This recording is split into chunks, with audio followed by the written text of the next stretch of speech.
آکورد 3 صدایی کم و بیش آشنا شدیم. میریم سراغ 4 صدایی. فرقش با اونا چه؟ یه نوت اضافه کردن اینجا. ببین الان اینجا به نوت سل یه نوت سی بالاش اضافه شده که به اصطلاح میگه فاصله سوم بهش اضافه شده.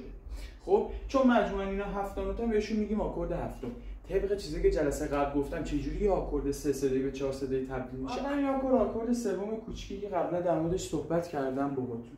میخوام تبدیلش کنم به آکورد هفتم کوچیک. چیکار کنم؟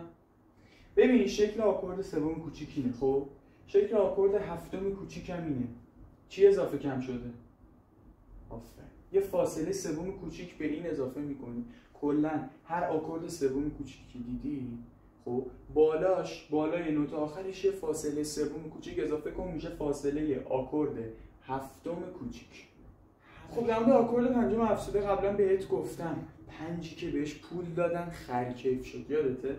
ببین یه فاصله سوم کوچیک بهش اضافه میکنی، یعنی منظورم از نوت سل 3 تا نوت میره بالاتر میشه نوت سی، میشه آکورد هفتم بزرگ. برای همین میگم یه فاصله سوم کوچیک بهش اضافه میکنی. اینجوری سعی کن یاد بگیری، نه همشو حفظ کنی، مفهومی یاد بگیری.